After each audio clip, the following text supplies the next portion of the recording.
ക്രിസ്തുവിന്റെ സമാധാനം നിങ്ങളോടുകൂടെ ഉണ്ടായിരിക്കട്ടെ. വചനകിരണത്തിലേക്ക് ഏവർക്കും സ്വാഗതം. നഗരത്തിലെ ഏറ്റവും വലിയ കൊട്ടാര സദൃശ്യമായ വീട്ടിലായിരുന്നു ആ അച്ഛനും മകനും താമസിച്ചിരുന്നത്. എന്നാൽ തൻ്റെ മകൻ വളർന്നു വരുമ്പോൾ അവന് ജീവിതത്തിലെ കഷ്ടപ്പാടുകളെ കുറിച്ച് അറിവില്ലാത്തതിനാൽ അച്ഛൻ ആശങ്കാകുലനായിരുന്നു. ലോകത്ത് ദാരിദ്ര്യം അനുഭവിക്കുന്നവരുണ്ടെന്നും തങ്ങൾ എത്രമാത്രം സൗകര്യങ്ങളിലാണ് ജീവിക്കുന്നതെന്നും മകന് ബോധ്യപ്പെടുത്താൻ അദ്ദേഹം ഒരു തീരുമാനമെടുത്തു.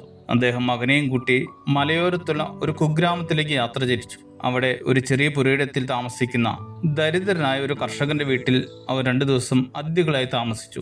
2 ദിവസത്തിന് ശേഷം നഗരത്തിലേക്കുള്ള മടക്കയാത്രയിൽ അച്ഛൻ അഭിമാനത്തോടെ മകനോട് ചോദിച്ചു, മകനെ, എങ്ങനെയുണ്ടായിരുന്നു ആ കുടുംബം? ആ പാവപ്പെട്ടവരിൽ നിന്ന് നീ എന്താണ് പഠിച്ചതെന്ന് എനിക്ക് പറഞ്ഞു തരൂ. അച്ഛൻ ആകാംക്ഷയോടെ ചോദിച്ചു. മകൻ തങ്ങളുടെ വലിയ വീടിനെയും കാറുകളെയും പറ്റി പുകഴ്ത്തി പറയുമെന്ന് അദ്ദേഹം പ്രതീക്ഷിച്ചു. എന്നാൽ മകൻ പറഞ്ഞു തുടങ്ങിയത് ഇങ്ങനെയായിരുന്നു: അച്ഛാ, നമ്മുടെ വീട്ടിൽ നമുക്ക് കൂട്ടിനായി ഒരു നായാണുള്ളത്. എന്നാൽ അവിടെ അവർക്ക് 4 നായകളുണ്ട്. നമ്മുടെ വീട്ടിൽ മുറ്റത്തൊരു സ്വിമ്മിംഗ് പൂൾ ഉണ്ട്. എന്നാൽ അവർക്ക് മുങ്ങിക്കുളിക്കുവാൻ അവസാനമില്ലാത്തൊരു പുഴയുണ്ട്.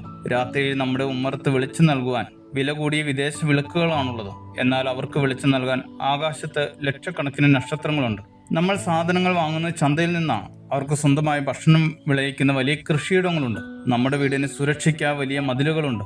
എന്നാൽ അവിടെ അവർക്ക് സ്നേഹമുള്ള ഒരുപാട് അയൽക്കാരുണ്ട്.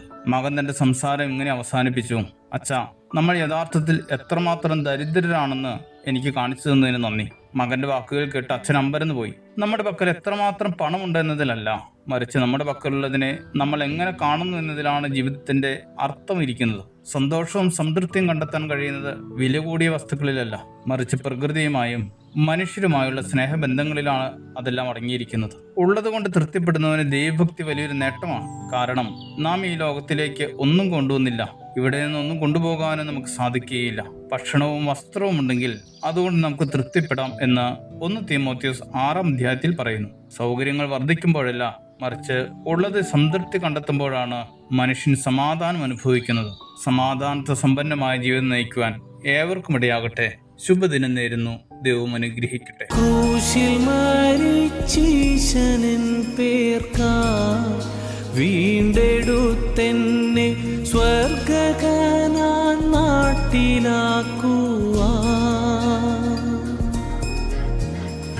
പാപം നീങ്ങി ശാപം മാറി മൃത്യുവിന്മേൽ ജയമേകി വേഗം വരാമെന്നുരച്ചിട്ടാമയം തീർത്താശ നൽകി തൻ്റെ പേർക്കായി സർവസമ്പത്തും യാഗമായി വെച്ചിട്ടെന്നേക്കും തന്നിൽ പ്രേമമാ. തൻ്റെ വേല ചെയ്തുകൊണ്ടും തൻ്റെ ക്രൂശു ചുമന്നിട്ടും പ്രാണപ്രിയൻ സേവയിൽ തന്നായുസെല്ലാം കഴിച്ചിടും നല്ല ദാസൻ എന്നു ചൊല്ലുന്ന തൻ്റെ മുൻപാകെ ലജ്ജിതനായി തീർന്നു പോകാതെ നന്ദിയോടൻ പ്രിയൻ മുൻപിൽ പ്രേമ കണ്ണീർ ചൊരിഞ്ഞിടാ. ഭാഗ്യമേറും മഹോത്സവ വാഴ്ചകാലം വരുന്നല്ലോ. എൻ്റെ സമ്പത്തെന്നു ചൊല്ലുവാ വേറെയില്ലൊന്നും, യേശു മാത്രം സമ്പത്താകുന്നു.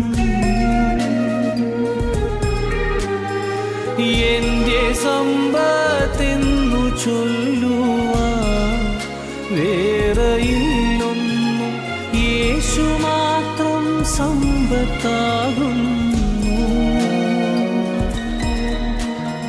ചാവിനെ വന്നുയർത്തവൻ വാനലോകമതിൽ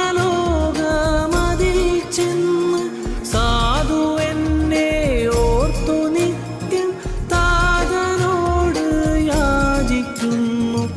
എൻ്റെ സമ്പത്തെന്നു ചൊല്ലുവാൻ വേറെയില്ലൊന്നും, യേശു മാത്രം സമ്പത്താ